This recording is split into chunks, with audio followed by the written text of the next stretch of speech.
You, Holly. Thank you for having us. And thank you for having me back-to-back weeks. Hi, everybody.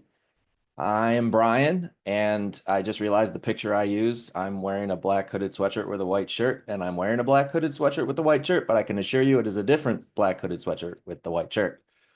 So don't think that I just took that picture. Um, I met Amanda, as Holly said. Amanda had emailed. I have a podcast that I do about gambling addiction, and Amanda had emailed and said, "Oh, I'd love to share my story. I haven't heard anybody on your podcast who sounds like my story." And of course, I jumped at that. And we talked. Our podcast was about an hour and a half. And then after the podcast was over, we talked for another hour and a half. So I talked to Amanda for a very long time, and I find her just to be a very genuine and interesting person, and also dealing with gambling addiction in an environment that I'm not used to, in rural Montana. So I thought in order to, when the opportunity to do a training, Amanda popped in my brain, number one.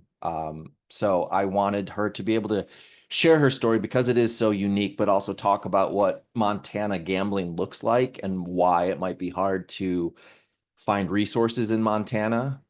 Um, and so that is what we are here to do. But we're going to kind of run this like we ran the podcast. So we're going to do a little back and forth storytelling. I also have lived experience, so I will probably be adding on to what what Amanda says. I've been calling her Amanda Montana since I met her, and it sticks in my brain. But Amanda, would you like to unmute and just tell people a little bit, maybe where you're from? And we don't have to get into the gambling yet, but just where you're from and about you as a person. Yeah, hi everybody. Good morning. My name's Amanda. I live in Montana. I was born and raised here. I uh let's see. I'm a mother of three. My children are adults now. But I was a domestic engineer for 20 years raising them. And then in 2020, I went and got my real estate license. So then I started with real estate in the beginning of 2020 and have been doing that ever since. Um, I've been married for 28 years. Um, and like I said, we've raised our kids in the same area, the same town, for that whole time. And just my background, I don't know if you guys want a lot of my background or not, but my background, I grew up, I dropped out of high school at 15 and have been living on my own since that time. I moved out, was living on my own at 15 and dropped out of high school, ended up getting my GED in my early 20s. Going back and doing that, but I was married by 19 and had my first kid at 19. But other than that, it's been a pretty, other than my addictions, I have struggled with addiction most of my life in different forms. But gambling was definitely my adult life addiction aside nicotine. So And Amanda, just so we can get it out of the way, because everyone's familiarity with Montana is Yellowstone. So let's just ask you right off the bat, is Yellowstone accurate? Is it a no, good representation of Montana? no, unfortunately. Unfortunately, I mean, the beauty of it is absolutely, but no, our livestock investigators don't have guns like that and run around and shoot people. So no. All right, good to know. Our learning objectives for the day. Participants will identify the key psychological and social factors that contribute to gambling disorder. Participants will understand the unique challenges faced by individuals trying to overcome gambling addiction.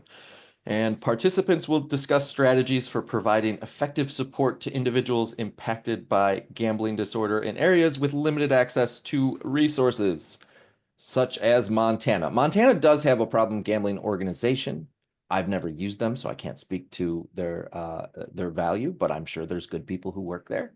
But it is quite a large state, so it's hard to get to everybody there, as Amanda found out when looking for Gamblers Anonymous meetings.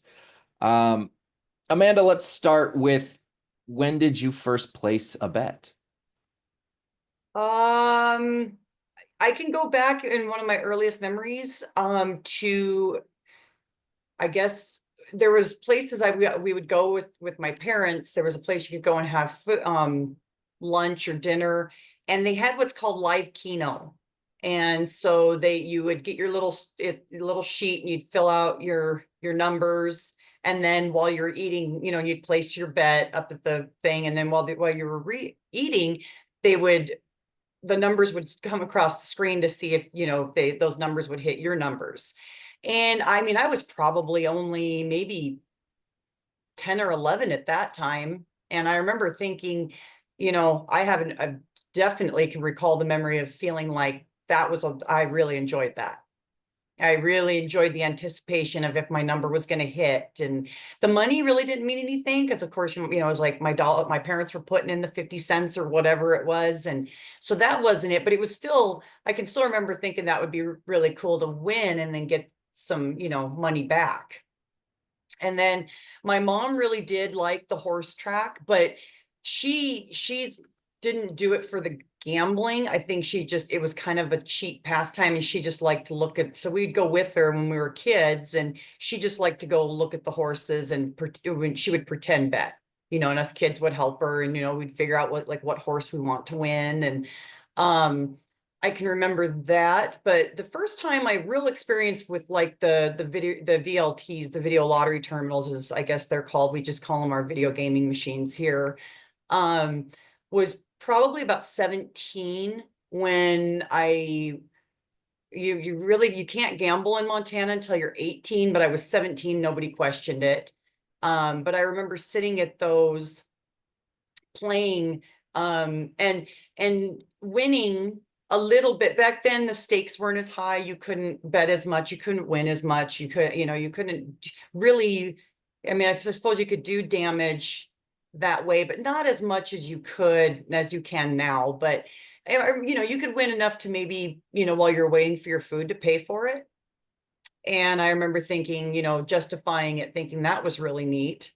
But it wasn't long with those before, I mean, definitely, yeah, start playing, but now I don't want to cash that out and go pay for my meal. I want to keep playing it.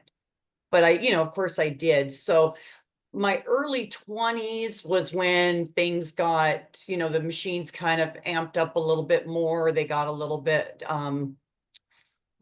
better graphics, better games, better betting. And that's when I really can recall it really getting to be a big problem. So when you were the 10 or 11, what place were you at where you were playing Keno? Was it so here we have Keno available in a bar restaurant up on the wall. They'll have Keno slips up at the bar that you can fill out, and then the numbers go on the side. Is that what it was? That's exactly what it was. Yeah. And we really don't have those anymore. I haven't seen a place around here in years that has that, but yes, that's exactly what it was. So it was just a restaurant type bar and restaurant type area. And one of our risk factors with gambling is early exposure, and it sounds like you had early exposure to gambling. And it's funny because I know you play Keno now, and or as when you were gambling, and Keno's the first thing you ever played, and seems like that took you because that's what you played. That is what right, I played. for the most part, it was Keno. Yep. For anybody who doesn't, because Keno, I had to ask you because I've played. I mean, I've seen Keno. I played it once or twice, but it never really stuck with me. What is the idea? Is just you pick numbers and those numbers pop on the screen and that just repeats all day long? Yes. So with minus all the graphics and the different gimmicks that they have now on there, but yeah, the basics of Keno is a card of 1 to 80 numbers, and you can pick anywhere from 2 to 10 numbers on that card. And then they are drawn kind of like bingo, I guess, if you will. They're drawn randomly, and they draw 20 numbers, and the random numbers on that card. And however, more that hit of your numbers increases your odds of winning. So. And so prior to the gambling, you said you had some other addictions. Would you be able to discuss any of those and how you were able to overcome those? Sure. I mean, nicotine addiction I have not overcome, but that was my earliest addiction. Obviously I was 11 when I started, fooling around with cigarettes. And then, by the time I'm 12, 13 years old, probably definitely 13, I'm waiting for the school bus, smoking my cigarette and putting it out before I get on the school bus, that type of thing. So that was definitely an addiction that came on early and stuck. And then I always dabbled with drugs, even at, the younger ages, 14. But when I was but from the time I was 14 to 15, it seems like a long time, but it was fairly short-lived, almost till I was about 16 and a half, almost 17. Um, Definitely did, got in with the marijuana scene. I was living on my own. So, I could have lots of drug parties, if people over, that sort of crowd that I was running with. And then we moved into, back then, what we called crank, which I think now is more of kind of like a meth type thing. That's what we called it back in the 90s. And so that became and that with cocaine, things like that, that was probably my biggest drug of choice. That one I very much enjoyed. And but I think just being young, I had a little bit more willpower than I do now. I don't really know how to describe that. I think when you're young, you can kind of break free from vices a little easier. So that it was more of a lifestyle addiction than I think it was an actual chemical or physical addiction at that time for me. And so I just got sick and tired of being sick and tired. I was very, very not eating, not taking care of myself, looked horrible, just wasn't in a good place. So I had made the decision to move with my brother and his wife and live with them. And, him and I had a long talk, and I hadn't touched a drug since then. I moved in with them. I put him away. I changed my lifestyle. I changed the people I was around, and I didn't touch a drug. And then, like I said, I look and I think, well, I fast forward a few more years, and gambling was, I call it a safe addiction, because I wasn't, at the time, it wasn't illegal. I wasn't going to go to jail for it. I could be an adult and still be out amongst people not doing those other addictions, drugs, things like that. But I could have this secret gambling addiction, and it wasn't frowned upon. I could hide it. People didn't know as much. So in your early 20s, when you were gambling, what were you playing and where were you playing it? So, same building that not that building that I told you about. That was a newer one that I went to, but I've still gambled in that building up to this year. This other, it's a little casino attached to our gas station. And that's where I would mostly gamble. And I spent a lot of time. I would be home with the kids all day. Husband would come home from work or have days off, and I would leave for the casino immediately and spent most of my time in there in my early 20s. When did you meet your husband? I was 17 when I met him, after I had moved over and was living with my brother.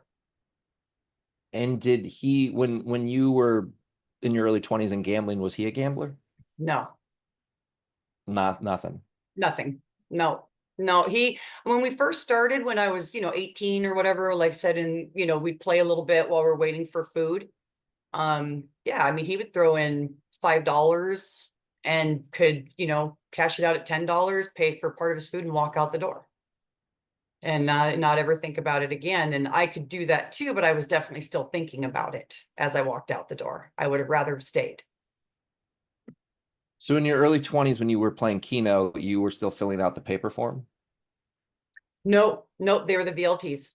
Oh, wow. Yeah, yeah. So they were the machines, just putting the money in and placing your bet electronically and just pushing the button. So the VLT is the video lottery terminal. What else is available on the VLT? Because people would picture Um, that as a slot machine if you said a video gaming machine, or maybe Nope. a poker machine, but what's available on your machine? So you have now currently we have three choices. Back then you had two. You had Keno and poker, and that was it. Now you have what they call reels, which I guess is kind of like slots. So it's the Yeah. things that spin and, line up or whatnot. And so those are also available. So you have those three selections on a machine, and you can select when you get in there which type you want to play before you start. And then each one has a series of probably 6 to 10 different types of games of each of those that you can then with different gimmicks and different things that you can choose from. So when early on, at what opportunities would you have to gamble? Um, you like Was so it I was think it free time? Was it when you went to get gas? Was so it it was when my husband was there to be with the kids. Then I would despair. I didn't go get a babysitter. I was a stay-at-home mom, so I didn't go get a babysitter. I didn't um, you know, no, I mean obviously if my mom or somebody had the children at the time, I was gonna be gambling, off doing that. But it was mostly just waiting for him to have days off or to come home. And then I would take off and go down. I mean, I have a very specific memory at some point.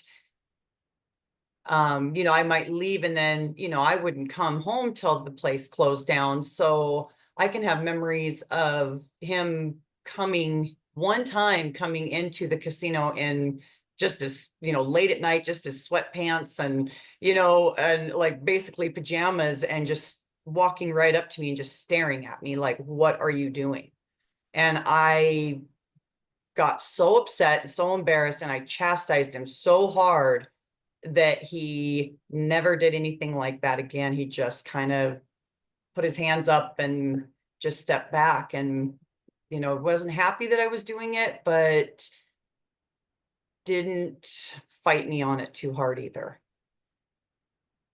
when do you recall when you were gambling at this time when you sort of stayed too long and you lost track of time? Early on, Oh, really? that was a big one. Like I said, that obviously was a big one because that was a memory. So probably I was probably 24 at that time, 25 when that occurred, when he came in and did that. And then I also had a bowling league, a women's bowling league that I bowled on Tuesday nights. And I wouldn't come home after that either. I would stay out all night gambling after bowling. So So any you'd leave the opportunity, bowling alley and go to the place that you gambled, or did the bowling alley have gambling? the bowling alley had gambling.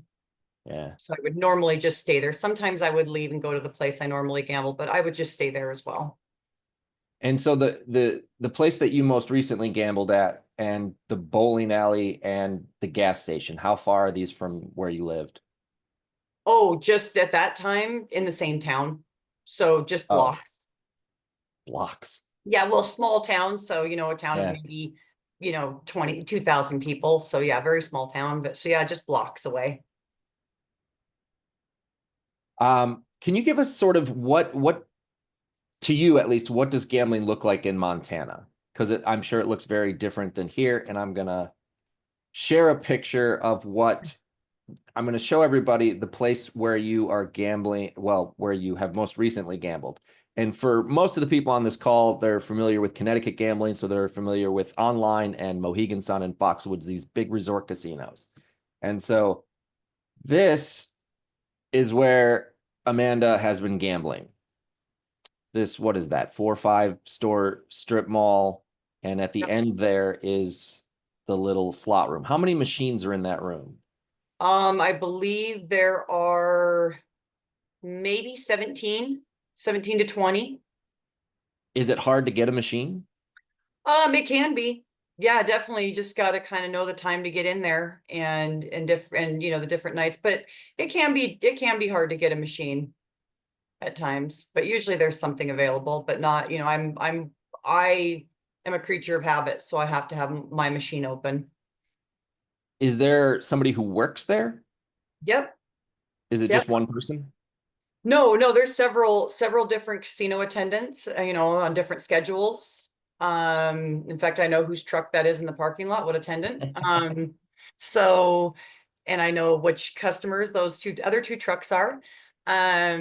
But yeah, no, they have different attendants, and of course we know the owners That I personally. think was the most interesting part of your story when we talked before, was that, I don't know who I'd be losing my money. Well, I know who at Mohegan, but for instance, in Michigan, when I gambled, it wasn't until I left Michigan and then looked up who owned the casino I was gambling at, because it wasn't a tribal casino. It was a publicly owned casino. And the person I was losing all my money to was the same person who owned my favorite baseball team, and it was the Ilitch family. They owned, and they're billionaires, and they owned the local casino. And I'm like, I'm giving all my money to billionaires every week through my addiction. You're losing your money to people you know socially. Very much, yeah. The kitty corner from this across the street was a little bar and grill that I worked at, and one of my first gambling places as well when I was 18, and then went back to work there at like 39 years old for the same boss. And he and his wife owned that casino there in the picture as well. So I would get off work at their little bar and grill, sports bar, all my tips, all my wages, and then I just go straight across kitty corner and spend everything over there at their casino, their other sister casino. In When fact, in fact, one time, she actually, because I had said, well, maybe I could get a job over the casino, Mhm. because I know that, they make good tips. They make, and I thought, well, maybe I could get a job at that casino. And I had talked to her about it because there was an opening, and she actually said to me, I don't know if I'd want to lose you as a customer, because if you work there, of course, you can't gamble there. So she said, I don't know if I'd want to lose you as a customer. Wow. Yeah. Did wow. So they're aware. Are they aware of how harmful it was to you? Oh, yeah. But you're still friends socially. Yes. That's such an interesting dynamic. Yeah.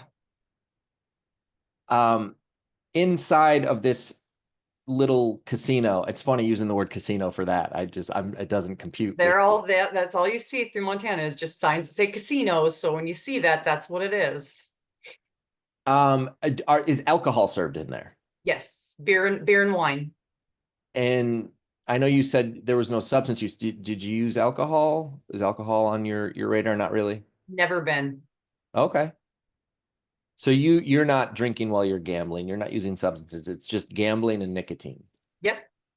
I was a big chain smoker when I would gamble, because you're just sitting there and Same. But when they allowed one smoking, hand is busy, the other hand needs to be busy. yeah, before they banned smoking in indoors in Montana, that was yeah, definitely chain smoke the whole time. So you can't smoke anymore in those. No, in fact, in the photo, if you can see on the left-hand side, kind of where your arrow is, there's a little white box. Yeah, I see it. That's a little smoker's shelter. Okay. Yep. So almost every place has a little smoker shelter, so you can go in and get out of the weather and run outside and smoke real quick and then go back in. So when I was gambling, I mean, I drank, but I didn't drink a lot. I would have one or something, because I honestly didn't want to get up and go to the bathroom.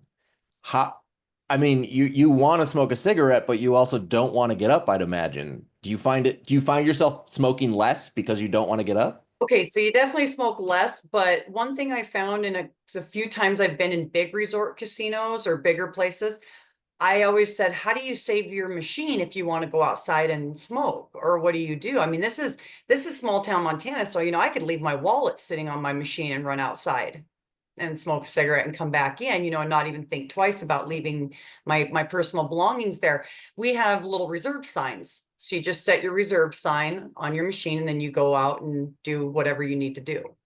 So, but I mean, definitely you don't want to leave the machine as much. I mean, I've noticed a very big pattern with all gamblers that are smokers as well. Soon as their machine gets in a bonus, they put their reserve sign on, jump up and go outside and smoke before they come back and play that bonus. And there's just different things like that I've noticed. So if you got up to smoke, would you leave credits in the machine? Oh yeah. Okay, and you're not worried someone's gonna hop on and steal your credits? I guess it's so small that I guess you don't have to worry about that. No, no, you don't have to worry about that. You just put your reserved sign on it and then people just stay away from it and, your attendants kind of know and, watch out and there's cameras. But like I said, I leave my wallet sitting there and go outside. So Um, at what age did you start coming to this place regularly? let's see, when that place opened up, it's probably, not until I was 30, 30s, early 30s, mid 30s. And so when you started coming here in your early 30s, did you think that gambling was harmful? Did you Yes. think I'm addicted? Did you already Yes. know that? Okay. Yes. So at what age did you think to yourself, "Oh gosh, I'm kind of addicted to this?"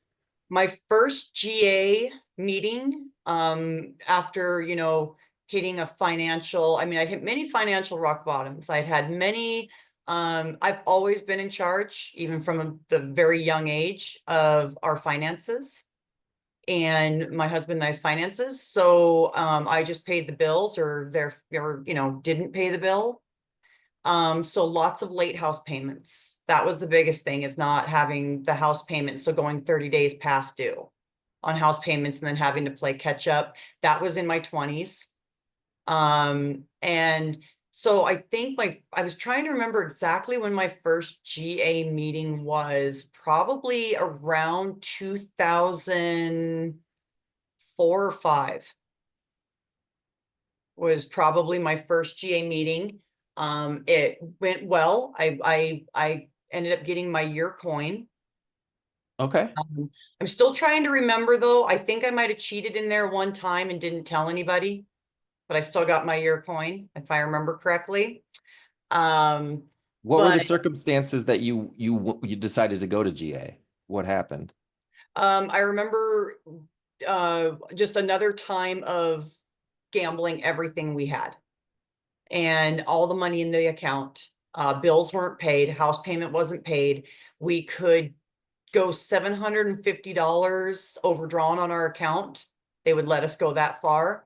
And I had also gotten us to that point. Well, at that point in life, we had only a $700 a month house payment, and that was a struggle to make. So that was a huge thing. And I remember driving to the top of the hill. One of the many times that gambling just makes you feel like would be better off if you weren't here. And I remember driving up to the top of a hill outside of town and just sitting up there crying. And I called my mom. First time, one of the only times, the first time I cried, I called her crying and telling her what I had done. And of course, I'll help you out. I'll give you the money for your house payment. And I said, okay. And I remember saying, if there's a GA meeting tomorrow, I'll drive to it. And I looked and there was. And so I did go. And, I really got, um, a, a good feeling from the GA meetings in the beginning. I really did. I mean, I don't want to call it a high, but you kind of are, you feel like you're climbing up out of this disaster that you put yourself in, and that they're helping you. And I mean, that was my first experience with other people, open discussion with other people that had a gambling addiction as well. I had never discussed, so it was refreshing to hear that I wasn't alone. How far away was that Gamblers Anonymous meeting? At that time where I was living, it was about 45 minutes away. Okay, so not terribly far, but not easy either for Right. a tight schedule. Yes. And it's another, and this isn't a great excuse, but they're at, most GA meetings are at churches. And it was in it's this one, and it's still to this day is, thank goodness they have a couple a week. Now I'm 60 some miles away, from me, 65, I believe, from meetings. But they have another church that's in a better part of town, two nights a week or 2 days a week, where the other meetings, the church that they're at is in a really not a good place in town. And and that was 20 years ago, and it's even 50 times worse now, that area of town of where it is. So I don't, that's another thing, is I don't feel safe going to those meetings. at that church, you know, I mean, we've had people wander in off the streets that, you know, were mentally, you know, obviously mentally ill and, you know, wander into our meetings and yeah, so I just stopped going to that one also partially because of that. Do you like driving at night? I don't mind. Not in Okay. the winter. I didn't I know if don't like maybe that driving. was it. Because I know I some don't, people don't like to drive in the dark, and all these meetings are at night in the dark, and rural Montana would be hard to. no, I don't mind that. The winter time's hard though, because I don't like that stretch of interstate um in the winter. You said 60, 65 miles to the Hmm. meeting. So I mean, I don't know if it's all highway or not, but that sounds to me at least an hour to an hour and a half to get to the meeting. So an hour. An hour And to to get to get the through meeting. town. So yeah, hour and 15 minutes to get through town.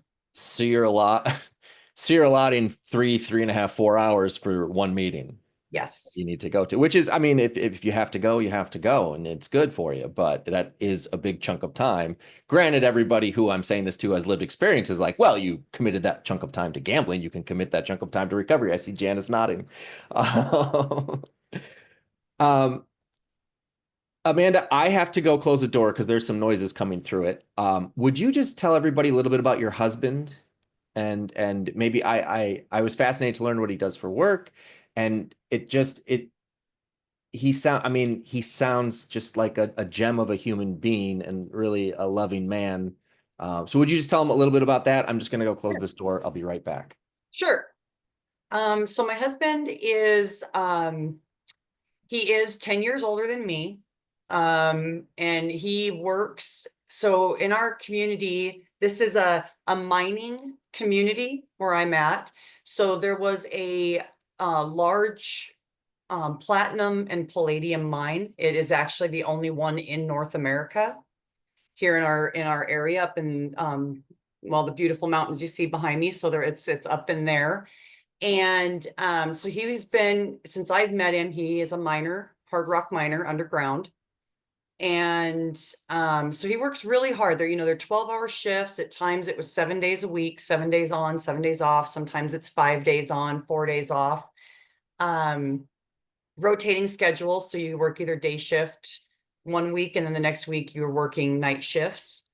Um, and he, you know, like you said, he is a really good guy. I will say that he also, you know, as we've gone through our years, I do know that we've enabled each other.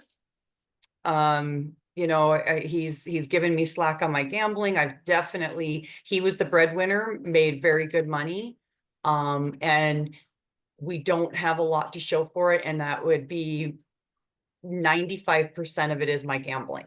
I have destroyed our financial situation and just any of our credit, all of that. And he's stuck by me through it all. It hasn't been easy at times. It's been really hard, but you know, we've worked through it. But I will, with that being said, I will also say, you know, he has his own things. He is he is an alcoholic, but I would say he's not a problem drinker as far as, you know, he can function, he can go to work, but when he's on days off, yeah, he's going to have more than, you know, your 3 beers a day. He's going to have a 6 pack of beer on his day off or, you know, or more. And so I think it got to a point in our marriage where, because I'm not a drinker and he wasn't a gambler, that it was kind of like if I was just down at the casino gambling and then he was just here at home drinking, then neither one of us is nagging each other about it. We're each letting the other one have their vice. And so it actually became what, you know, later we've talked over the last few years about it being very toxic. You know, we're best friends, but we've got some toxic habits that we've allowed to develop in our marriage due to this. And so, you know, we are a work in progress. Well, then here in the last probably 3 or 4 years, I think once the kids left and, you know, we were empty nesting, he started coming with me to the casinos. So he started coming with me to the casino, but he would just come so he could drink. And he would, but he got a taste of the gambling bug and addiction. And I think that's, it scares him, but that's been good too for him to realize, he can really definitely see it now. He's like, because it would be nothing for him for me to say, okay, well, we pretty much spent it all. And he'll say, well, go get more money. I'm not ready to quit. I'm not done yet either. And the more he drank, then at the casino, then the more he would lose control of his senses as far as let's go ahead and go. And then, he would want to win back what he was spending too. And so he got definitely in the bug. And then that increased, when two people are playing the money out of the bank account rather than just one, it was just a toxic slurry, just waiting for disaster to hit. And so now, like I said, now his job, when they went through a big layoff due to metal prices and things, and he is now 700 miles away working at a different mine in Nevada. So we don't have that going on, but I was still, him coming home, that's all we would do with our time is, well, let's just go down. So even if I was trying to quit, we were, I could manipulate him into saying, well, do you just want to get out of here for a little bit? We can't do it. And I'd say, yeah, let's go ahead and try that. Let's just go down for a little bit. So it just became kind of an enabling, manipulating situation. And I want to revisit the 700 miles away and a little down the line here when we get, post the podcast we already did. Sure. But you said you were in charge of the finances. Did he ever look at them? Or was it just, I mean, it's He selectively chose not to. because And, he knew about the gambling? Or yeah, just in general, just it was like, I go to work, I make money or whatever. yeah, it was just, I go to work and, he always says, well, I can work and I can work a couple days over extra time. I can do whatever it takes to pull us out of it, when I get myself in those positions, but he would never ask the questions or really like show me what what you've paid, show me what we're behind on, show me what credit cards. I still don't, to this day, don't know if he knows the full depths of the credit card cash advances, and and some in his name, credit cards in his name alone. And I mean, I think he does, but he never would ask the questions. And I think it was just out of sight, out of mind kind of thing. And then when it finally came down to, I had to tell him, like this month I have to tell you, or something would come up and say, why didn't my debit card work? And I'd say, oh, because I didn't make the loan payment yet. I got to wait till Friday or whatnot. So then, and then he'd do the, the eye roll and the sigh and the, oh, how, geez, how could it, but then once he started going gambling with me, then it was easier to say, well, how you were there for part of it, so that's what the toxic slurry I was talking about. And would you lie to him? I mean, straight to his face, or would you lie by avoiding a subject? Yes, more. So my lies to his face were more of a lie of omission. So they were ones that, they were half truths. Just kind of padded to make it a little easier to say. And then just not telling him the full details would be my other lies. And so you went to GA, you got your year coin, you may have gambled in the middle somewhere, we don't know. I think I did But one time on Easter. I could still kind of remember that, but yes, I do believe I did. do you recall going back to the GA meeting after that? And were you able to just ignore, or did it cause guilt? Oh, I definitely had guilt, but I quickly just wrote it off as, well, it was one slip. Don't worry about it. Let's just call it good. Yeah. And in a way, I mean, I would imagine in a way that helps your recovery, because if you fall victim to that slip and then you're like, well, the whole thing is blown up, I might as well gamble again. At the time, I thought that, but I'm not sure if that was the right way of going about it or not. I had the support in that room, and I mean, this program should be about honesty, especially with, a compulsive gambling addiction where you are very dishonest. So, it's part of the game is getting away with the different lies and the different, half truths. So I would say maybe it wasn't the greatest idea to lie at the time about that, but I And so thought at you, that time it was. okay. And so you get your 1 year coin. What happens that returns you to gambling?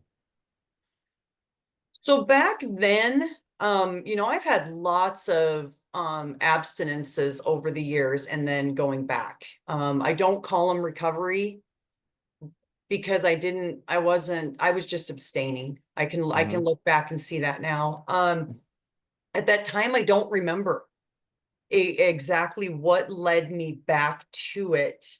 Other than I do remember someone in a GA meeting telling everybody that in recovery, like I said, you kind of have that high and you're climbing, climbing, climbing. And at some point it's going to plateau.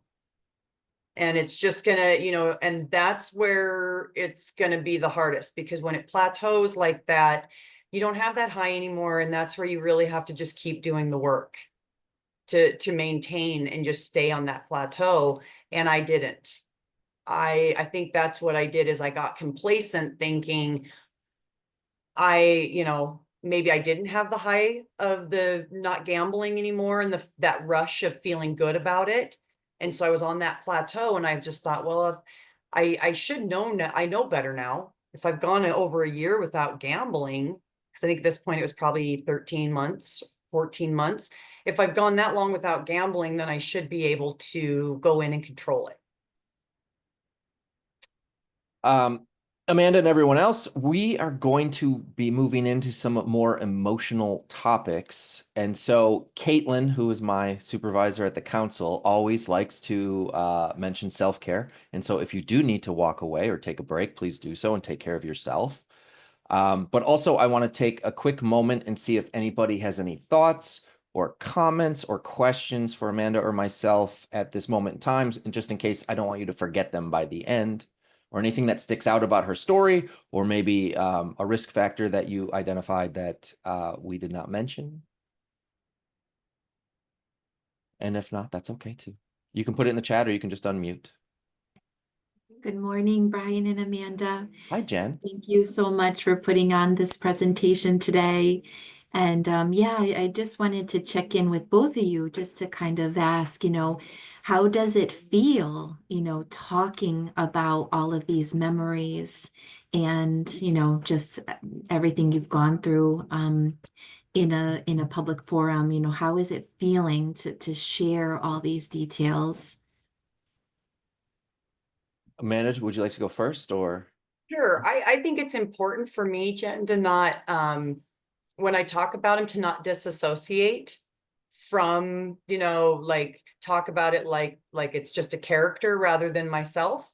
So I'm trying to be good about doing that. I told Brian that when I went back and re-listened to our podcast, I wasn't happy with myself in the podcast, because I caught myself where I kept saying, well, when I was gambling, or when I was this, or when I was that. And I told him, I said, I feel like I need to change that to when I am gambling, because I'm always going to be that person.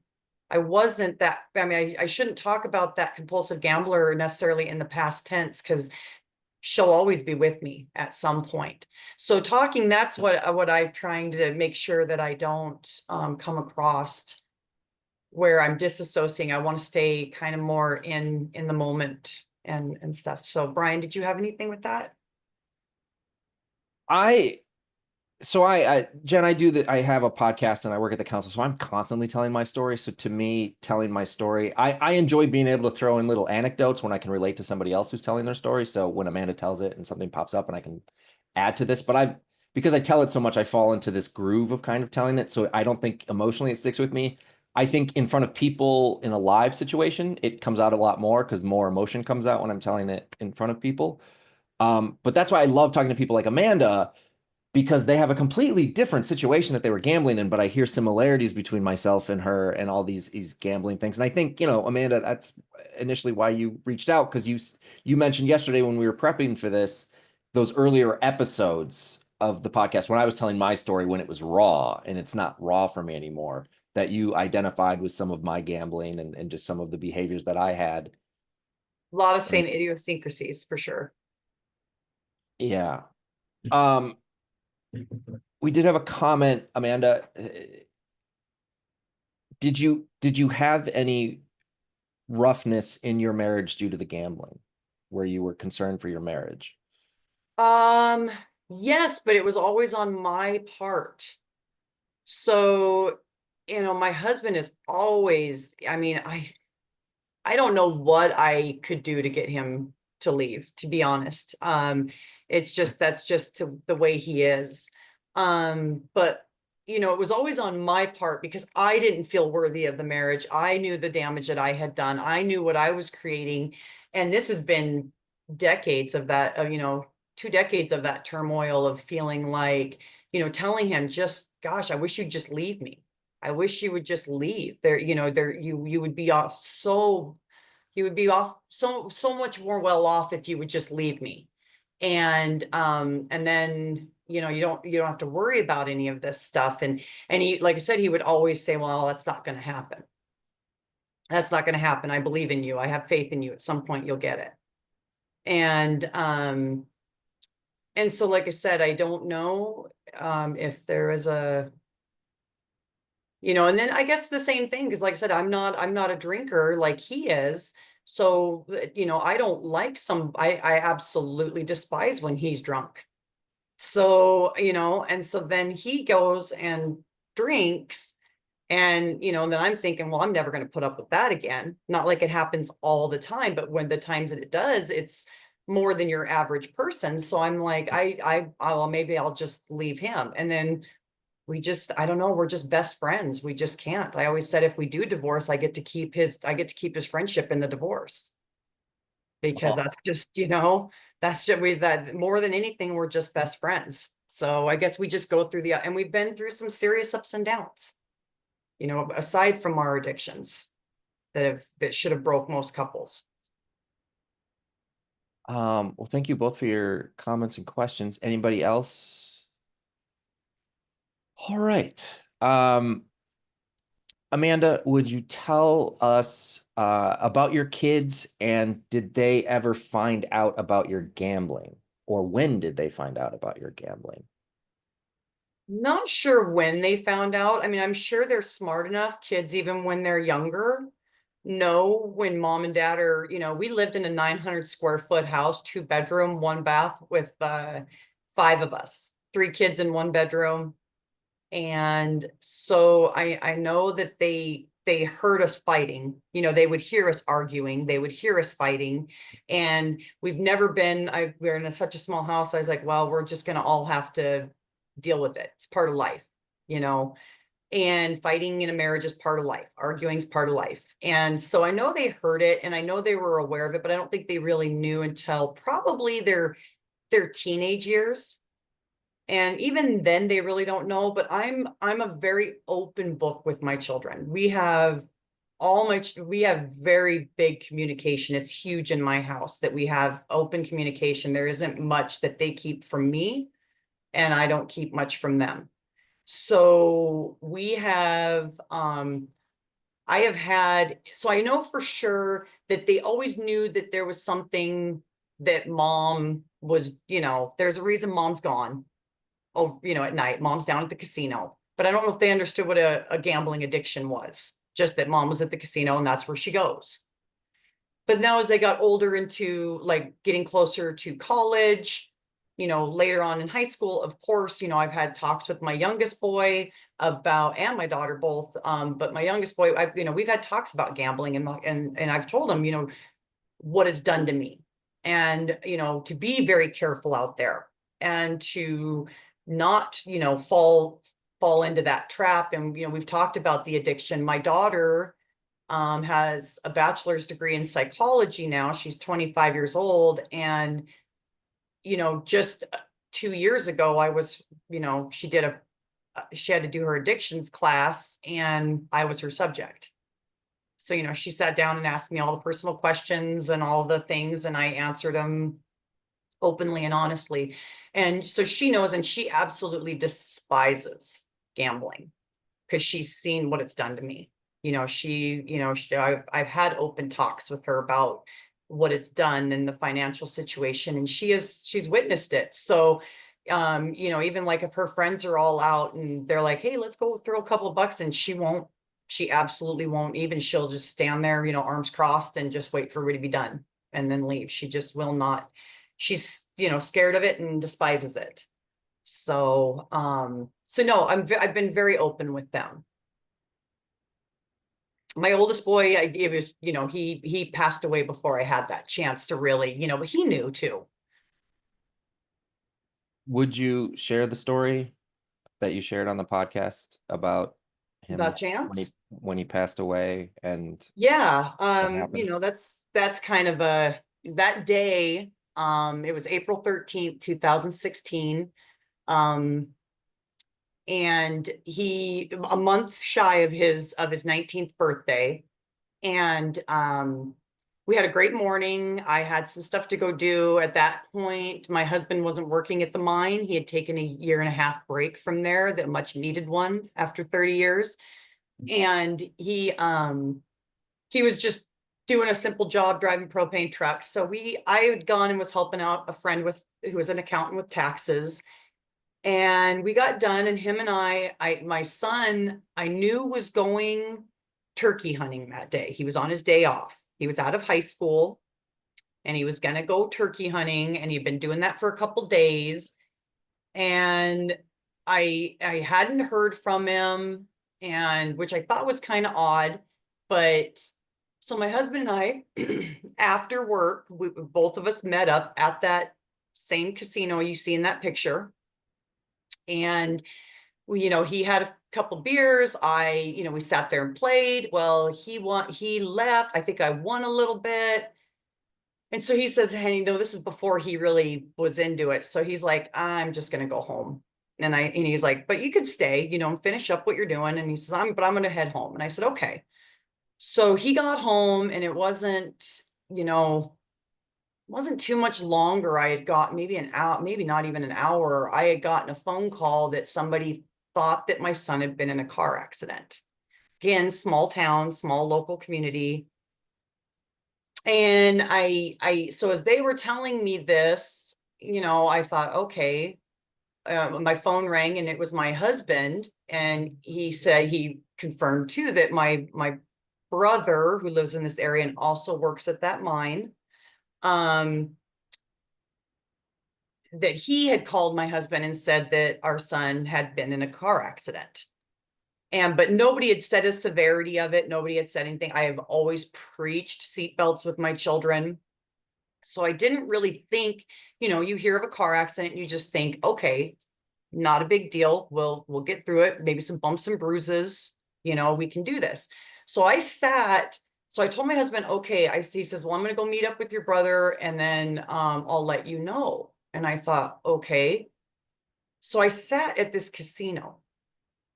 I sat there and I just kept playing, thinking about, like, you know, it'll be all right, you know. And where the accident happened was up by where the mine is in this community, and it was shift change.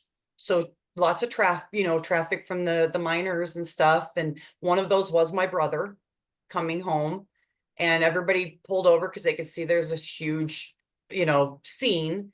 And so my brother knew, everybody knew more than we did, but nobody had the heart to tell us, I think. I didn't know at that time that, you know, they had been doing CPR on him in a field for, you know, 45 minutes before we could get a rural ambulance there. And so I decided I'm going to wait at this casino, because from where that is to where my husband, you know, will have to follow the ambulance or whatever to head to the next biggest town, my husband can pick me up on the way by. We don't want to cross on the highway somewhere. So I thought, I'll wait here. And I just sat there. I mean, this might sound strange, but I remember having $900 in $100 bills, and I just sat there and kept putting them in and just kept hitting the button as fast as I could. And, you know, and then I was, you know, I was getting phone calls, and it was kind of a blur. But I ended up, the casino attendant was actually a cousin of my husband's, a distant cousin, and her husband was dispatcher. So I said, could you call him and find out what's going on? Because I don't know anything. nobody will talk to me. And they said that, she said, well, they have Life Flight coming to the local football field.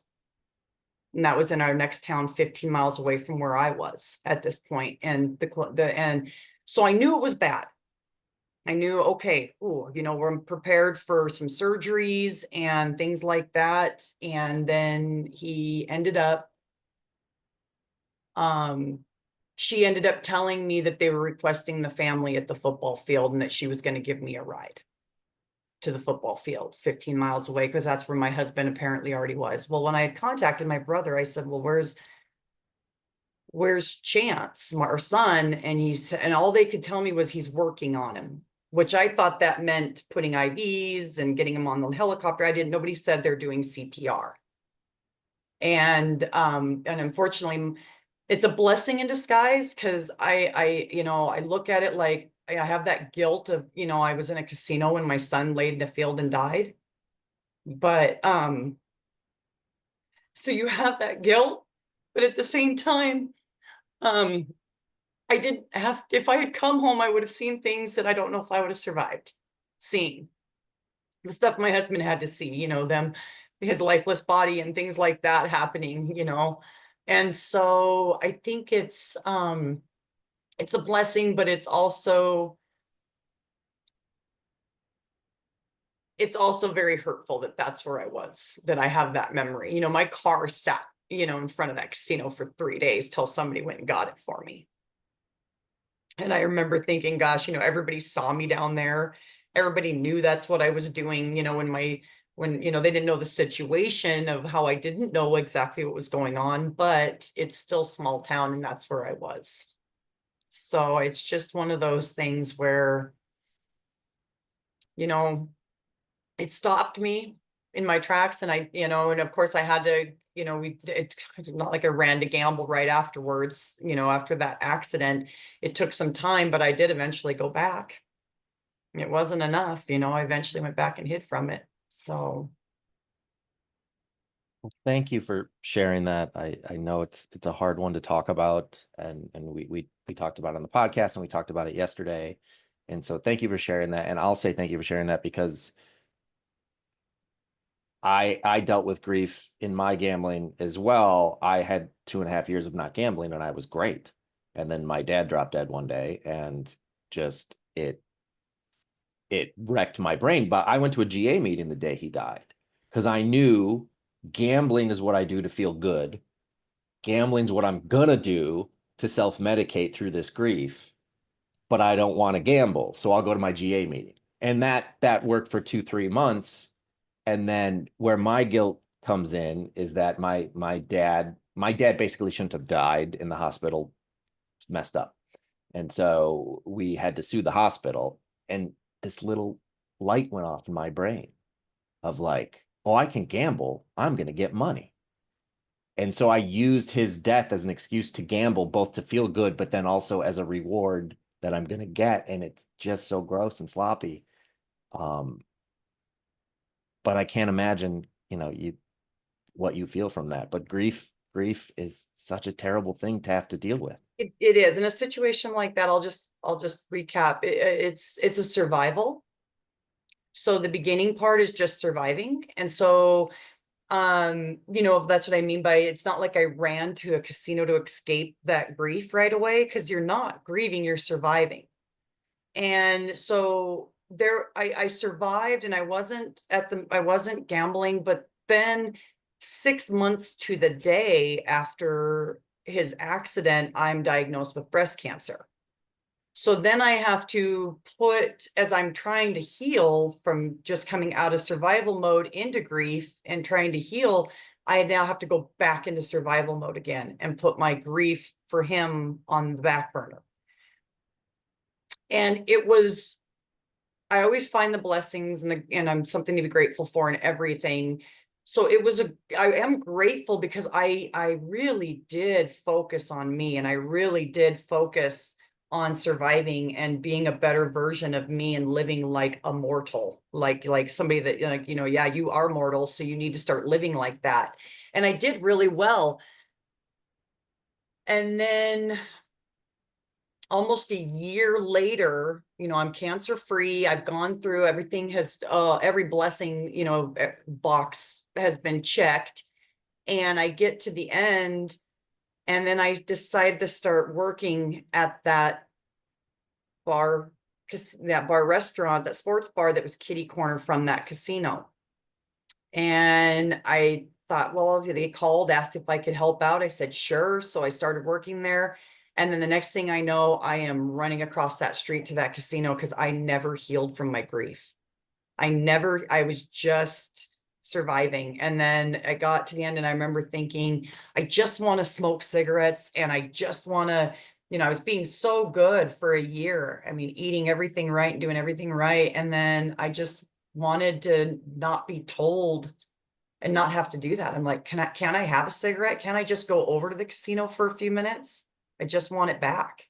So that's what I did. And then I always said that I would never say that it's the grief of my son that drove me back, that drives me to gamble, because I didn't want that to be like part of, like, because I always told my kids, if anything ever happened to me or their father, they weren't allowed to use our death as an excuse to be an asshole in life. So I remember I have to live by those, but that was just something I was telling myself. I definitely didn't, I was definitely down there running, because I look back now and I'm go, wow, those last years I have hit the machines very hard. I've hit the escape gambling very hard. Well, just so you know, in the chat, Yvonne said, "I'm amazed at your strength," and a few people echoed that. So like, you're supported here in this group. So Thank you. Yeah, it's thank you for definitely, sharing that. yeah, thank you. It's definitely grieving with a positive heart is what I say. You have to find things to be grateful for, even in. And I don't know if you all picked up, but she said it was April 13th, a month shy of his birthday, and we talked about this, and it just happened to fall on this day, but today is Chance's birthday. Today he'd be 28 years old. And so 28, so it was 9 years ago. Yep. And what brought Chance joy? What was he good at? What did he like to do? He was definitely a hunt and fish and loving every day kind of kid. So Montana was a good place for him. Yeah, that's the kind of, and honestly, and I know people say, well, of course you're going to say this about your kids, or you're going to say this about, somebody that's passed away or whatever, but it's not. It's the honest to goodness truth.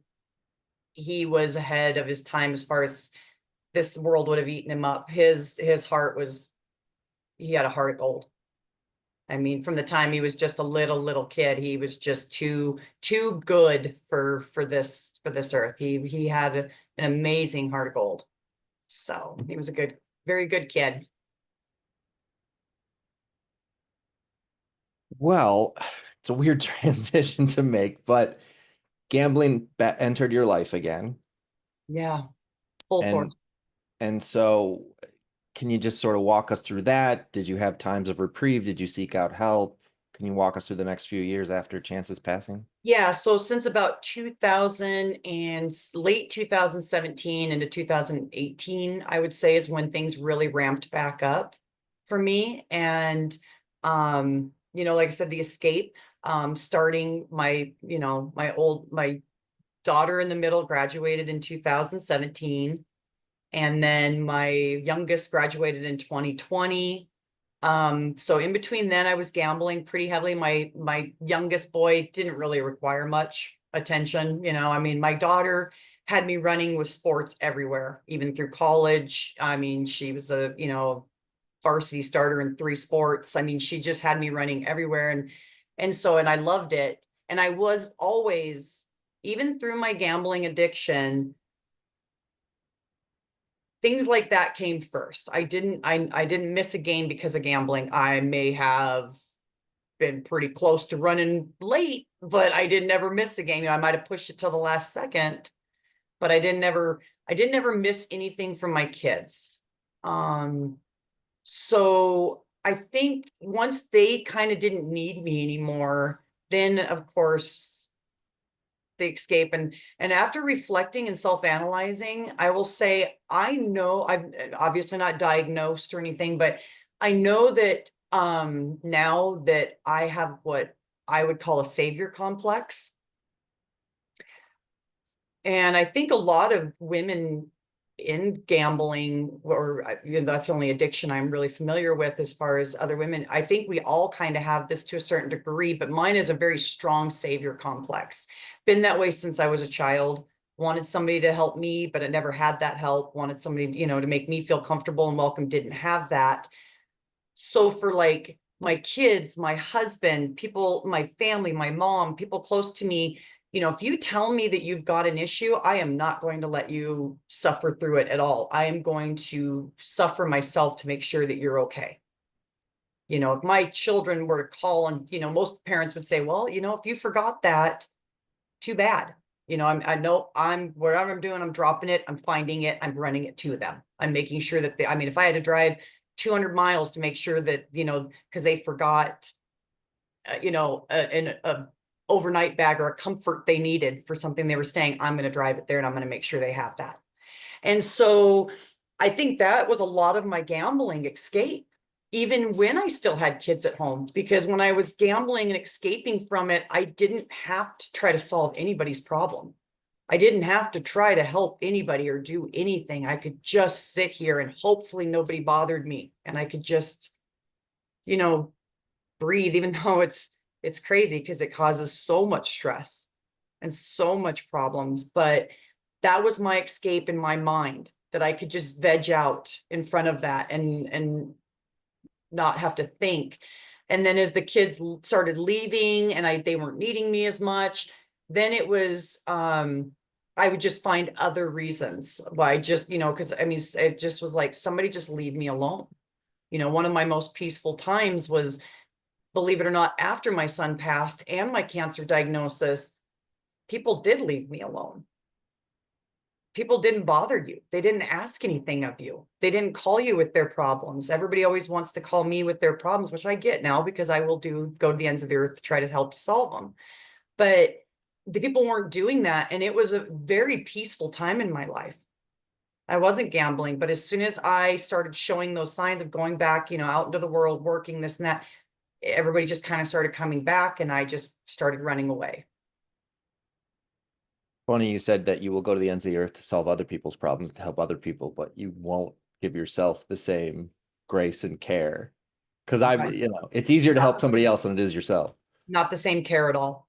Definitely not but that year, like I said, after the cancer diagnosis, I did care for myself and I did do these things. And I was surprised how I actually had more time for people and didn't want to run from them or escape from them because I was putting myself first.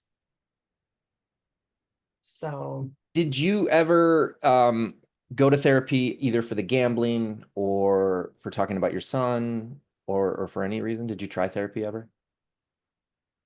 no, I tried therapy last year, but we were just barely cresting the surface of that when, my insurance with the layoff and everything kind of went off. So we didn't really continue on, but yeah, I got some good skills from that, but no, I didn't. I thought, what could somebody tell me that I don't already know?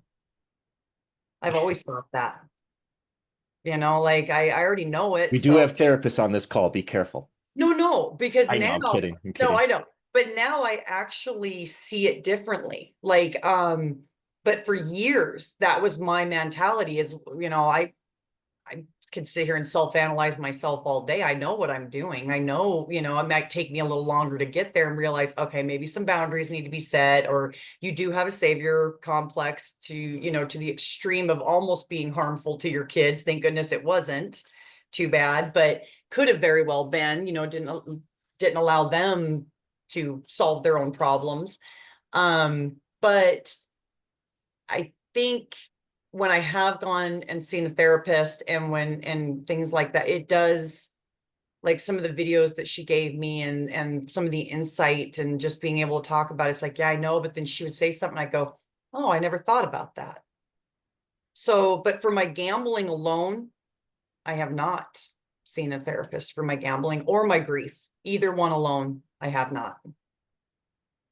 I it sounds like you were similar in that you realized pretty early on that maybe you didn't think gambling addiction, but you thought this gambling is harmful to me.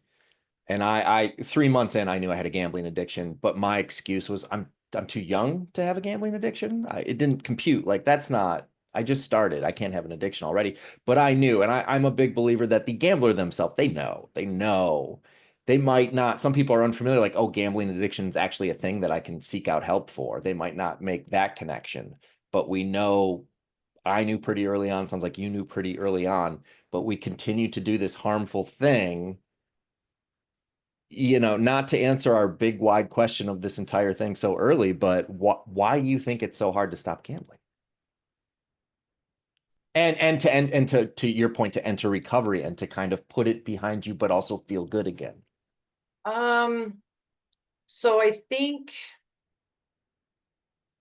I am trying to think of why gambling is the addiction. I mean, other than my addictive personality, why it has such a grip on me.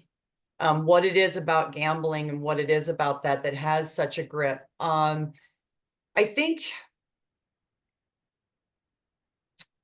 for me, going back and in and out, because like I said, lots of abstaining throughout the years, there's been lots of, but here's the thing. And this might be taboo to say, I don't know. The safe space. Okay, because I'm just going to say it anyways, For the but most part, all these people are well aware of gambling. Some of them have lived experience. Some of them treat clients with gambling addiction, and some of them are just very aware because they're on this call. yeah. I And think you're good. they say that gambling is not, and I believe that, but they say it's not necessarily a financial thing. Like there's more to it than just, money lost, money won, this and that. And I somewhat agree with that.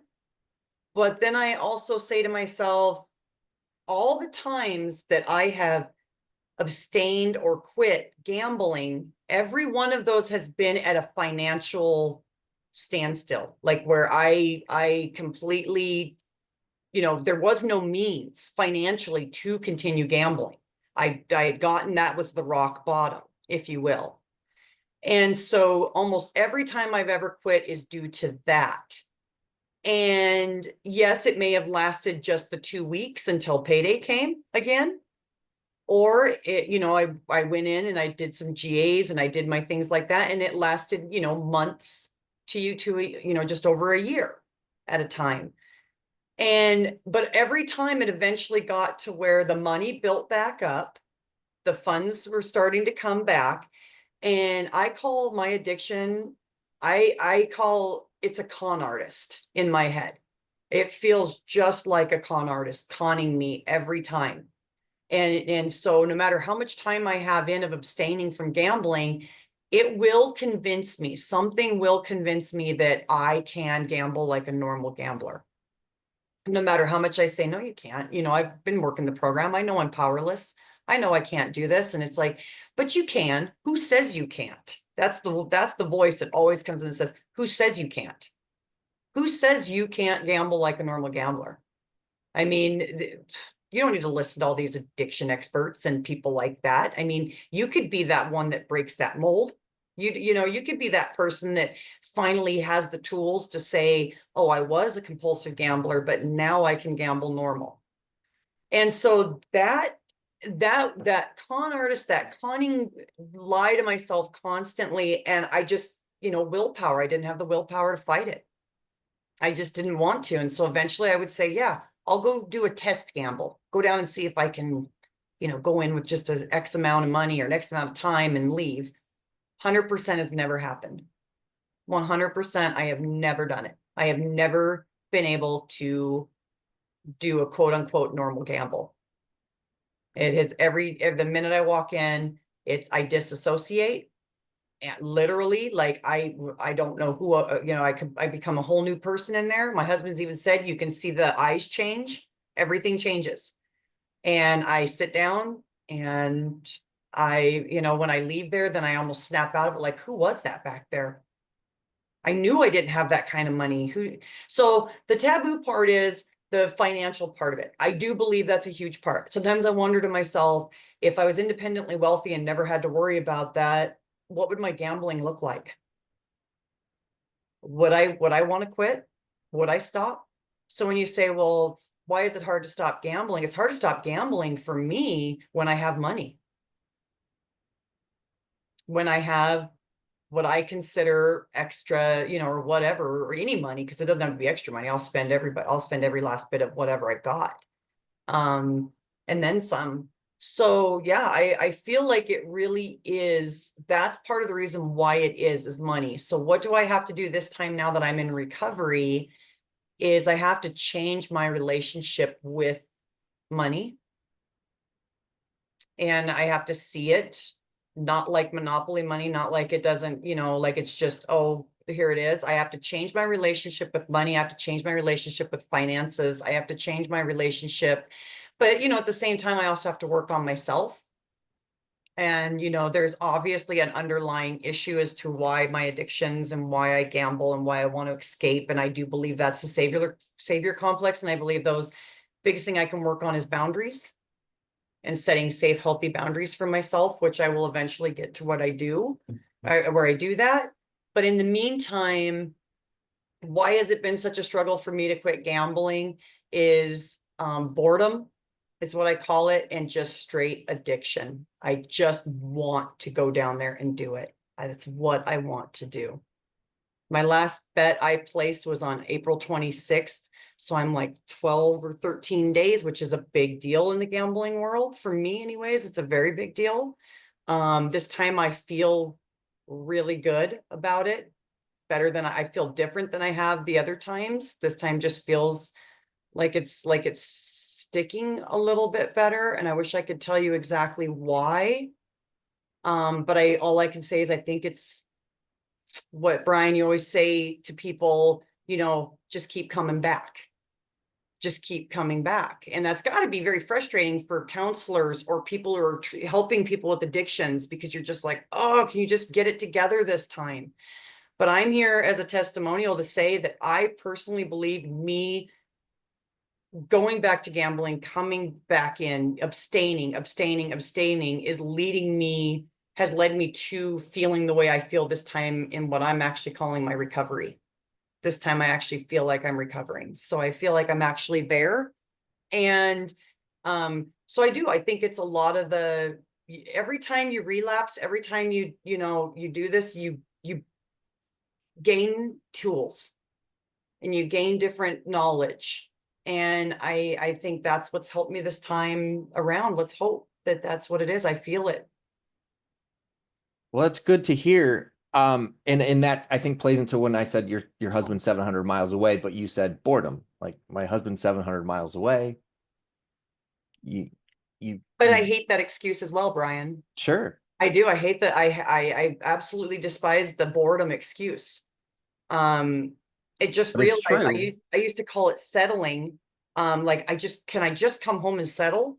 And I couldn't. I mean, I'm pacing, my brain's going. I'm like, and that Connor is, we're going back and forth with the conversation of should I go down? Well, I mean, I guess I could for just a little bit, it's going back and forth.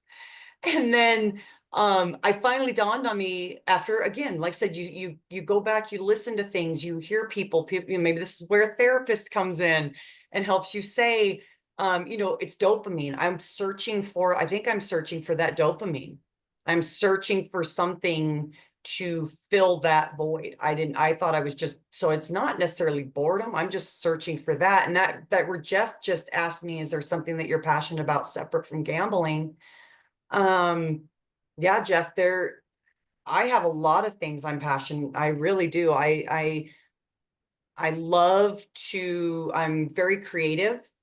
So I love anything kind of art, drawing, painting, haven't done it in forever, but I absolutely can get lost in it. I love anything where I'm creating stuff. I love working with building things. I definitely have those passions, but when I'm gambling, I'm not. I have none of them. they just, it overrules absolutely everything. And I forget what I'm passionate about. I just start thinking, well, I'm just a failure anyways. I'll just go down and do this. I'll just go down and go to the casino. Um, I got a few comments on what you said, but the passion thing.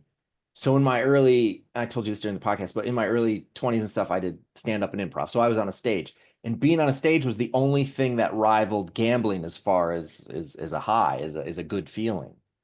But I chose the gambling over that, and so you get away from that over time.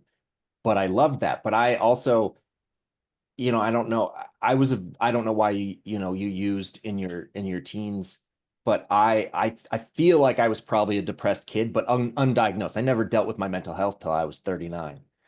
And even through the gambling, not really. I just, when I was 39, I finally got help for it. But as a depressed kid, gambling, I think all my best friends went to a different college than I did. And I went to college going in like, I guess I'll go because everybody else is going. And so I didn't really have any direction. I just went. And then that's where my gambling addiction kicked into high gear, is all of a sudden I found this thing that lit up my brain, and it made me feel, not depressed.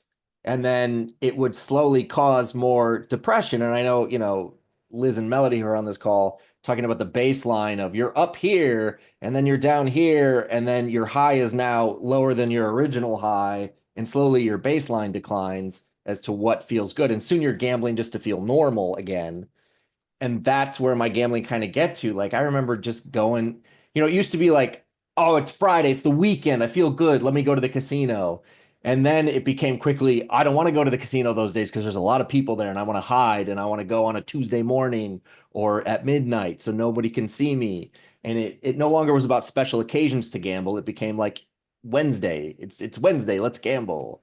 I even, I wrote a book that had partial to do with my gambling addiction, and to celebrate me releasing that book, I went to the casino and gambled. It made no sense, but it became any excuse to gamble, anything. And anytime I remembered recently, anytime I would have as someone in recovery, I'm going to say relapse because I think I just feel better about that. But recurrence, for our clinical staff, anytime I would have a recurrence, it was, periods of 6 months or several years. And then I would just let my guard down, and I'd hear a radio ad for the casino, and it would just stick in my brain, and I couldn't let it go. Once the thought is in there. One time I remember hitting the highway to go and turning around, doing a U-turn on the highway. And because I knew better. And I would have that thought all the time, but it was only one time that I actually went home and said, no, I know better. But I knew better every time, but I always went anyways. And it always ended the same. And part of the reason it always ended the same, because even if I would win, and you tell me, Amanda, I'm sure you had wins, but I would just want to gamble it all. I would just want to gamble more. I didn't care about the money. I wanted the action of gambling. And so did you have that? Did you have wins where you're like, I could walk home and pay all those bills that I was worried about, but I didn't do it? All the time. I mean, honestly, money was it, and yeah, it was just, I don't know, it was just more time. Every credit was just more minutes, because it's nothing for me to sit, at times if I've got the means, as far as, like I said, the credits on the machine, the money in the account, for me to keep grabbing, however it is, I could spend 8-12 hours just sitting in front of that machine staring.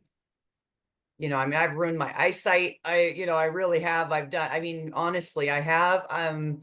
I can just sit there for hours and completely zone out and not even pay attention to the time around me and not care about, whether or not I'm getting any sleep or anything like that, as long as that money's there. And so if I'm winning, that's just more time that I get to sit there. So for those that don't know, in Montana, we do, our drinking and our gambling hours are 8 a.m. to 2 a.m. So they cut you off at 2 a.m. from gambling. What a concept, Connecticut. Yeah, no, you have those, and then, all facilities shut down from, 2 a.m. till, and then you can join back in at 8 a.m. or whatever. And until we talked, and you seemed like Brian seemed so amazed by that and kind of excited by it. I was like, ugh, I don't really find I've that. never seen it before. Yeah, and then you got me thinking, like, what would happen if I did live where it was 24/7? You'd see the sunrise. I think I would. I know I would. Yeah. So I mean, so yeah, those times when we're getting close to 2 a.m. and you've got to get that ticket, out of that machine because the state can't see that machine's ticket being cashed out after 2 a.m. or you're not, they can't pay you for it because they'd be illegal. So, you're getting that cashed out. Well, even if I do happen to leave with some money from that, just by the grace of God, I stayed there and was able to play or I made enough money. Doesn't matter what it is, I'm going back with it. That's like I said, that's more minutes for me. That's more time in that casino for me. So I'm just going back. Mine was a lot about, like I said, the escape. Mine was a lot about the time. I wanted to sit in front of that thing and I did not want to leave it.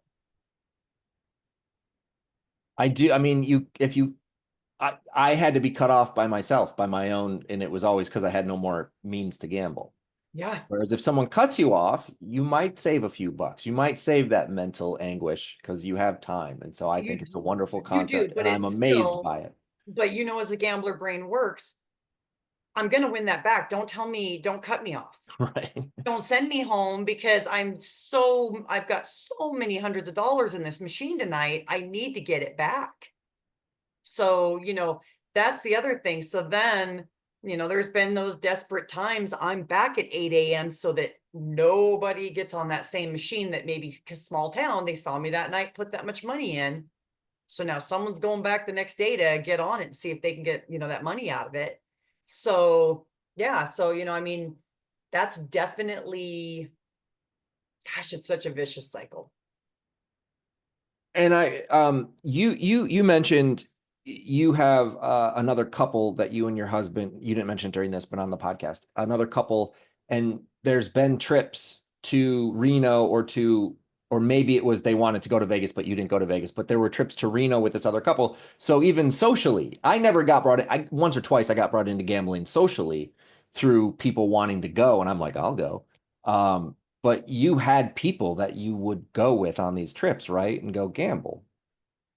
So those bosses of mine that own that casino in that picture, It's the people you're losing your money to. it's them.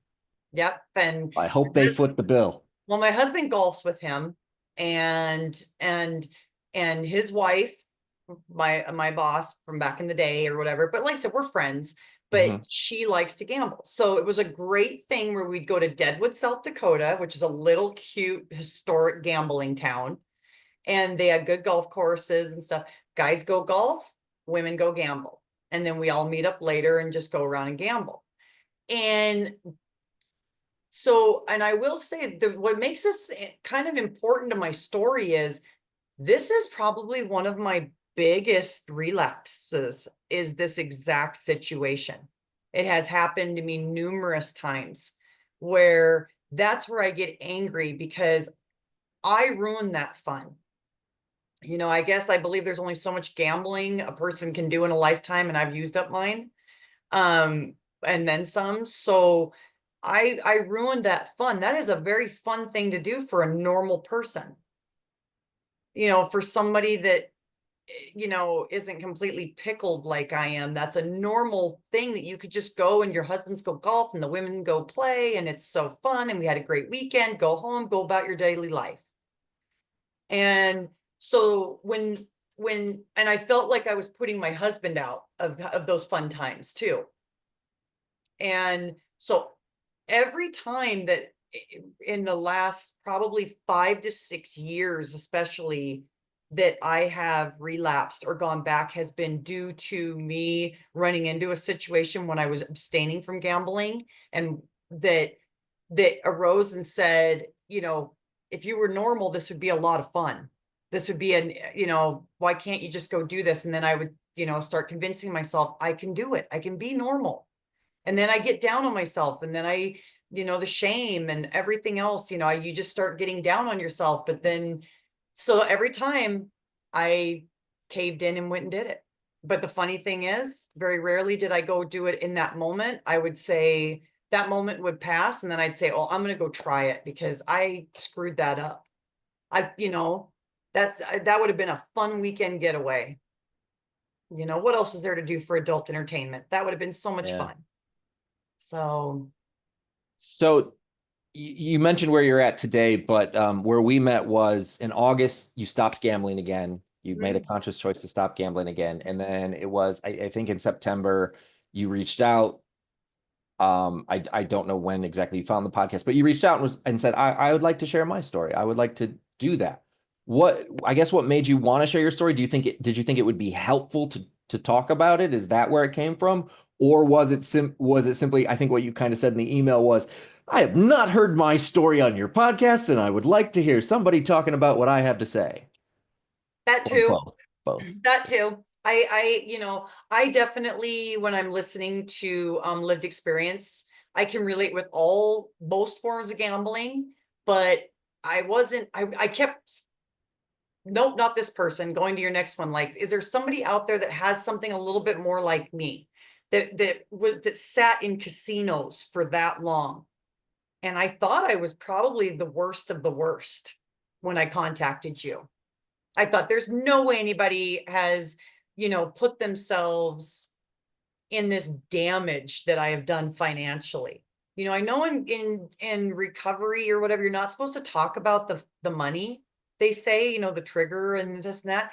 But I think it sometimes helps to hear, because like I said, there's a taboo there about gambling and not being about financing or finances, but it is very money oriented. That is where our shame and our guilt. And if you read forums and you read and listen to people talk, a lot of our guilt and shame is what drives us back to gambling.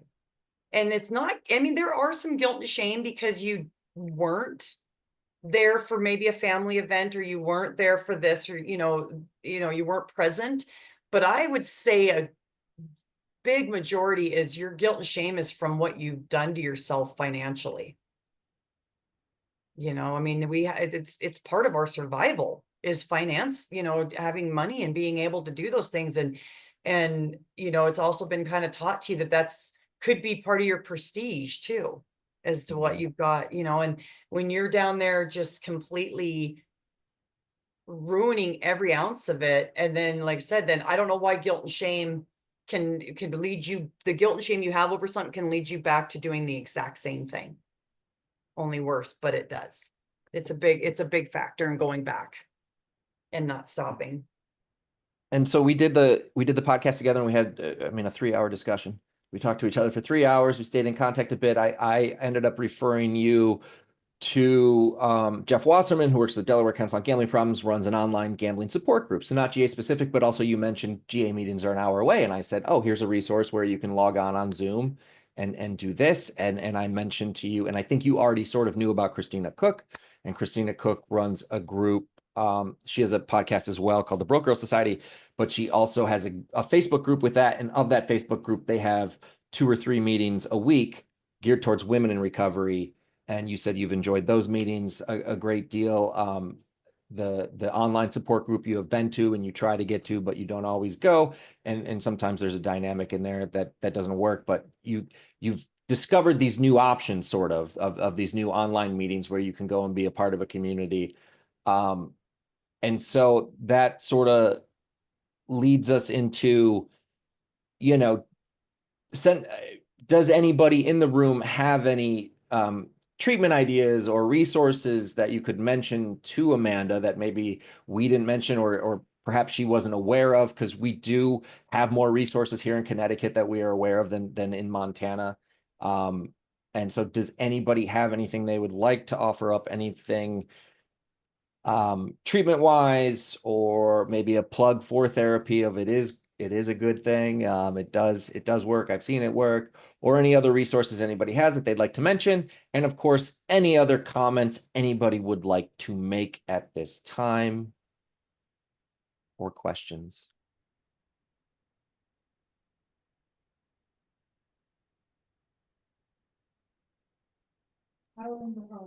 Oh. Amanda, I appreciate you sharing, both sides of your relationship and the struggle that your husband's also having, with alcohol.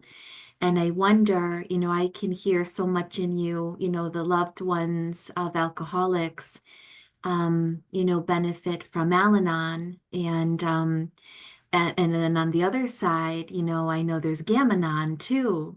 And so I don't know, if your husband would be interested in going to Gam-Anon, but if you ever thought about the Al-Anon portion of his struggles with alcohol. I have thought about it for sure. Um, and I kind of looked into what it is, but I don't know, Jen. I sometimes,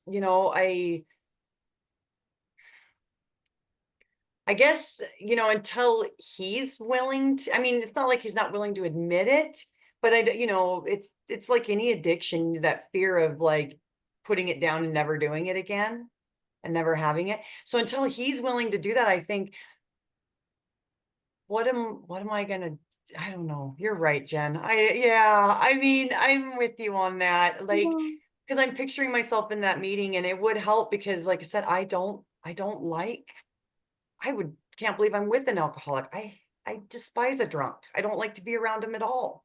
Mm. So maybe Al-Anon would be very beneficial in helping even with that savior complex, maybe even as well, of like detaching myself so that, because I can't help him. So I have to, yeah. So thank you. Yeah, I guess I never really thought about it.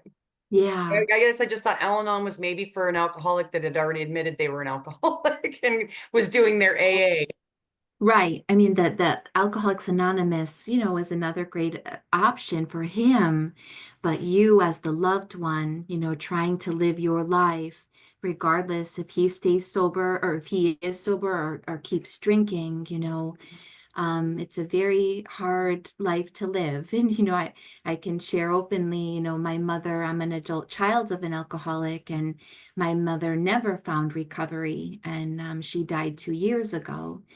And then I too find myself in a relationship with an alcoholic, and he's trying to stay sober, but it's a very, very, very hard thing. All addiction is very hard. So we too need the support, right? The loved ones need the support as well. Because, like I hear you saying, you are a caregiver to many, if not all, in your family. And a lot of Al-Anoners are that too.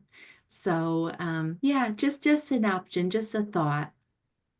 I appreciate it. Thank you, Jen. Thank you, Jen. Does anybody else have any questions or comments as we wrap up? Oh, Janice! I do, Brian. I was hoping you'd talk. Hi, Amanda. Thank you Hi, so Janice. much. Thank you so much for your sharing and your story and your honesty. It was a little triggering for me because come June, I've lost my son for 1 year. And so I really appreciate you sharing because I'm a person in recovery from gambling 14 years. I'm also sober since I'm 25. But really, my point is that when he passed, I could have very easily over the last year used gambling to escape, to comfort me, to whatever, So you really enlightened that for me. I haven't picked it up by the grace of God. But I just wanted to share with you that I have two support grief meetings, and I think they're saving my life. I do go to GA and AA on occasion, but the two grief meetings, one is a Zoom and one is in person, and truly have been a blessing for the year. So, if you can find the right support for that, it is wonderful. It's amazing. I didn't think it would work. I didn't think it would help, but it does. So thank you for being on today. Yeah, thanks, Janice. I'm sorry to hear that. I hope I didn't trigger you in a bad way. You know what I mean by Oh, bringing no. that up. But I know that we don't remind each other that, that they're gone. We remember every day. Nobody reminds us. So, no, so I get that. I do need to look into something with that. I like to, I like to think that I can just deal with it and be strong. And I don't even know if I have in my mind what a grief recovery group would even look like. I don't even in my mind know like what that would look like. And I guess I might be a little scared that is it gonna take me back there? Am I gonna be stuck? You know what I mean? Like, am I gonna be thinking about it all the time again? But maybe that's not a bad thing. Maybe that's, one of the things that I did that caused me not to heal like I should, Mm. is I had to stuff it all down, and I maybe do need to address it. Thank you so much. Thank you. I will look into those. Thank you so much. Janice, did you mention that your grief recovery group is online? I have one Zoom and one in person. They're two Okay. two different kind of groups or whatever. And I didn't think that they would, it took me months to get to that. And I was like, oh, that's just ridiculous. Well, how is that going to help? But it's been amazing. I think you do have to find the right group, the right people, whatever, because I tried something else, but it's amazing. It really is for me. It's helpful. I can't even explain it because I get off the meeting or away from the meeting and I just feel this connection and peace. And it doesn't always carry me the week, but it has helped. Janice, Amanda, would you be okay if I sent you both an email to just in case anybody has any questions? Yeah. Connect you. Yeah. That whole power of connection and recovery. Yeah, absolutely. Cool. Thank you to you both.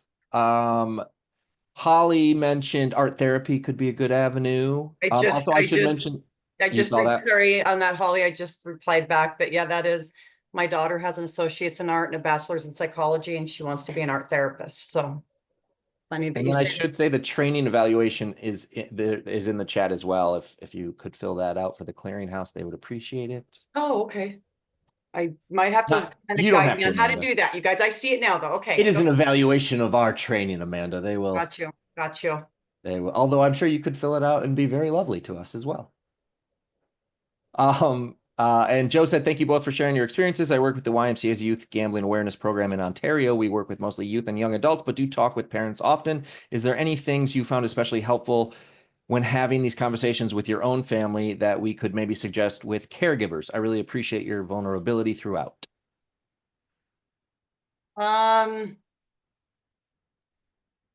Yeah. So this one, I do have people ask me like that, like, how do you have such an open relationship with your children? And yet it's actually surprisingly very healthy. We are a very, tight, healthy family. My kids and I. So I think the only thing I've always just said, it's just something from when I was growing up as a child, I was not given choices. And so at least I didn't feel, and I was a very outspoken child. I think a lot of children are more, there are some introverted, I was a little more extroverted. And so I wasn't, there was a lot of upheavals. I think I switched schools. I dropped out at the start of my 10th grade year, and I switched schools 9 times in 9 years of going to school. So, I mean, like there's a lot of just upheaval through my childhood and this and that. And I never felt like I had a choice. I was just drugged where I needed to be and put where I needed to be. And so from the beginning with my children, I have always made them part of our choices. And it may not be, I think it's important that kids feel they have a voice and that they have an advocate, but that they can also advocate for themselves.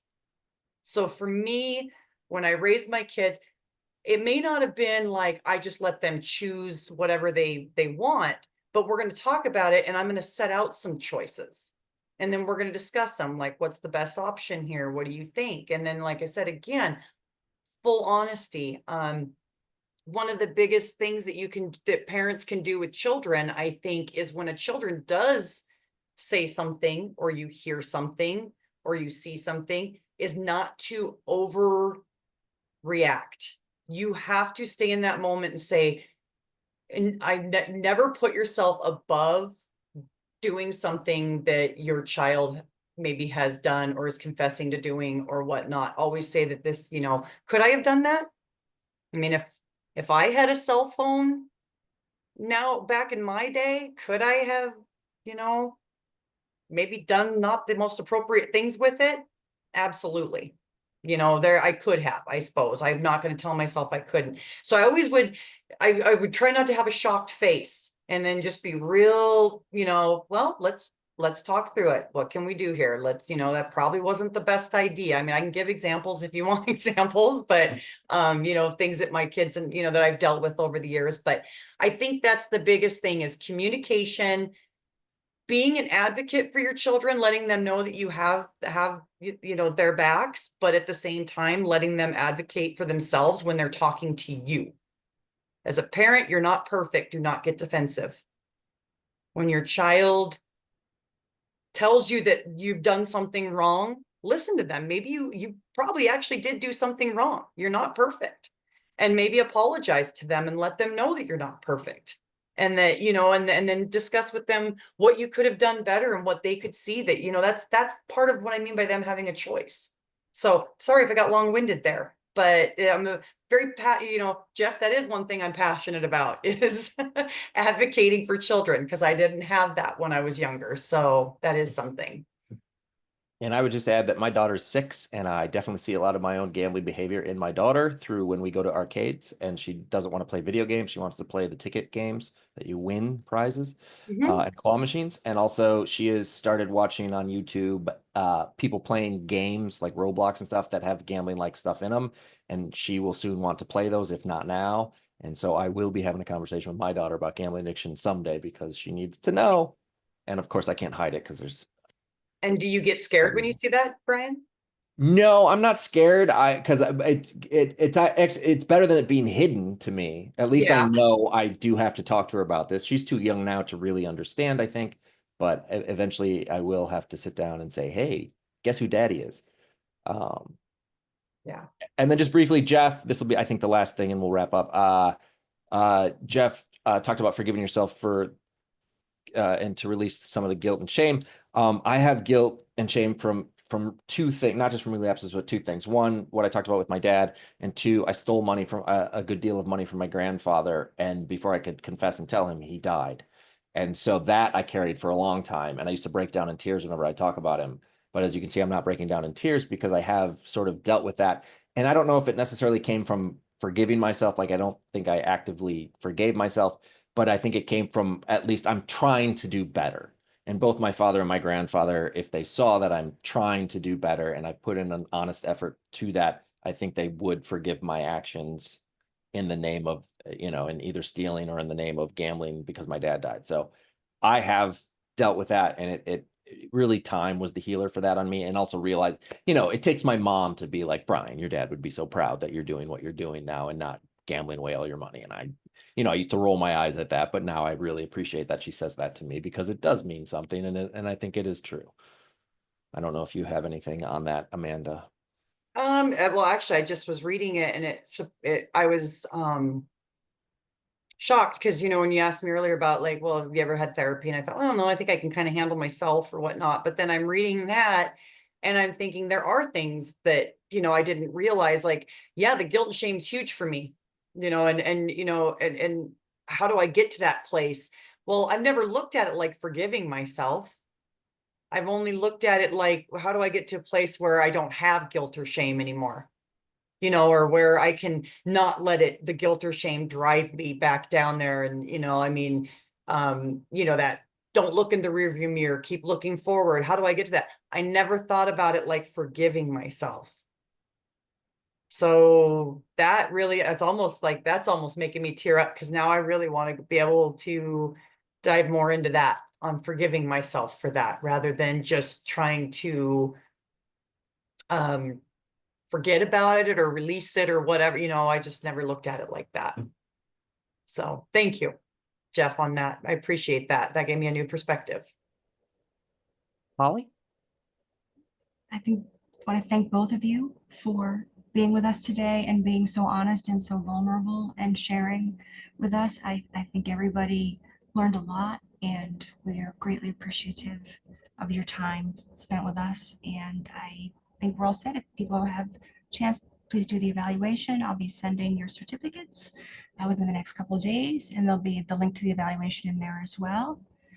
And I guess that's it. I hope everybody has a wonderful, beautiful day. I would add, Jeff said, I hate that this is ending, but I will say, Jeff, there's a whole podcast you can listen to with Amanda and I talking about this.